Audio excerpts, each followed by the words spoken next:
ભરૂચ જિલ્લા ભાજપ દ્વારા કેન્દ્રમાં નરેન્દ્ર મોદી સરકારના 12 વર્ષ પૂર્ણ થયાના ઉપલક્ષમાં મંત્રી પ્રફુલ્લ પાસેરિયાની ઉપસ્થિતિમાં મીડિયા સંવાદ યોજાયો।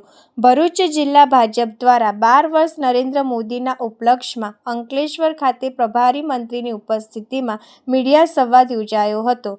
કેન્દ્રની નરેન્દ્ર મોદી સરકારના સફળ અને યશસ્વી 12 વર્ષ પૂર્ણ થવાના ઉપલક્ષમાં ભરૂચ જિલ્લા ભારતીય જનતા પાર્ટી દ્વારા એક વિશેષ મીડિયા સંવાદ કાર્યક્રમનું આયોજન કરવામાં આવ્યું હતું।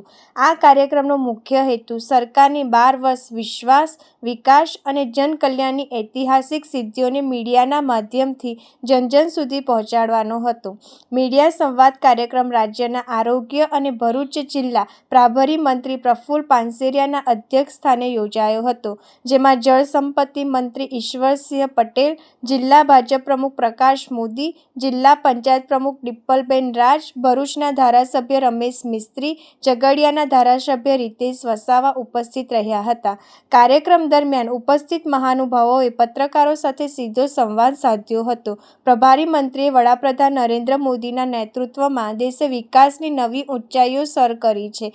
છેલ્લા 12 વર્ષોમાં વંચિતોને પ્રાધાન્ય, આર્થિક સમૃદ્ધિ, માળખાકીય સુવિધાનો વિકાસ અને જનકલ્યાણની અસંખ્ય યોજનાઓ થકી નાગરિકોનો વિશ્વાસ જીતવામાં સરકાર સફળ રહી છે, જે અંગે પત્રકારોને વિસ્તારથી માહિતી આપી હતી। દેશના ચારેય ખૂણા, કાશ્મીરથી કન્યાકુમારી અને ગુજરાતથી આસામ સુધી આજે નરેન્દ્ર મોદીના નેતૃત્વમાં વિકાસ પથ પર આગળ વધી રહ્યું હોવાનું પ્રભારી મંત્રીએ અતિ ગર્વભેર જણાવ્યું હતું। આ મીડિયા સંવાદમાં ભરૂચ, અંકલેશ્વર સહિત જિલ્લાના પ્રિન્ટ, ડિજિટલ અને ઇલેક્ટ્રોનિક મીડિયાના પત્રકારો મોટી સંખ્યામાં હાજર રહ્યા હતા। તમામ પત્રકારોને સરકારની વિવિધ યોજનાઓ અને સિદ્ધિઓથી વિગતવાર માહિતગાર કરવામાં આવ્યા હતા। ત્યારે અમારી ટીમ ભારતીય જનતા પાર્ટી દ્વારા પણ આ યોજનાઓ, આ શાસનને આવકારીએ છીએ।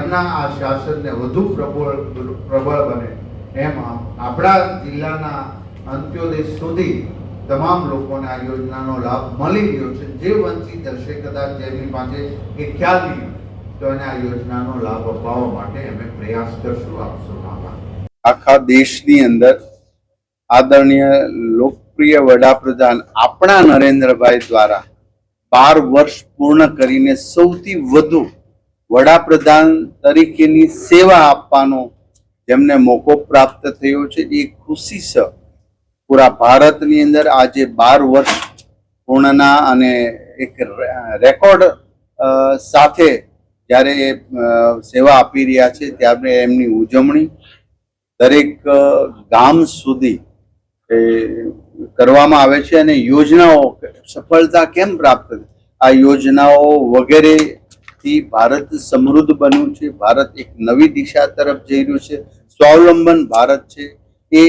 એ ભારત આજે છે કે દુનિયાના નકશા પર, દુનિયાના દેશોમાં ભારતીયતાની સંસ્કૃતિ, ભારત એક સમૃદ્ધ રાષ્ટ્ર તરફ જઈ રહ્યું છે।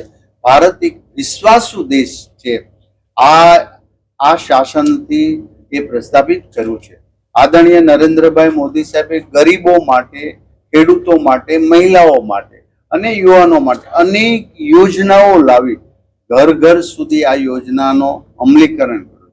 કાશ્મીરથી કન્યાકુમારી, ગુજરાતથી આસામ સુધી ચારેય દિશાઓ તરફ દરેક જાતિ, દરેક ધર્મ, દરેક જ્ઞાતિ પરિવારજન તરીકે સ્વીકારી અને એની સાથે એમને દરેક યોજનાનો લાભ મળે। જ્યુડિશિયલ દ્વારા અને ન્યાયિક રીતે દ્વારા જે કરતું, એમાં સરકાર તો બીજું ન્યાયિક આધારિત હોય છે। એ નિર્ણય જ્યારે થશે ત્યારે ન્યાય આધારિત। એક વધુ પ્રશ્ન છે, સુરત અને બરોડામાં ડિમોલેશન જે સરકારને જાણ વગર કરવામાં આવ્યું, એમાં તમારું શું? જે ડિમોલેશન એ એક જે તે પ્રાઇવેટ તો ન કહી શકે પણ સંસ્થા છે। એસએમસી એટલે municipal corporation, Ahmedabad municipal corporation, Vadodara જે તે દબાણમાં આવતા હોય એ પ્રકારના એના નીતિ નિયમ પ્રમાણે કામગીરી કરતા હશે।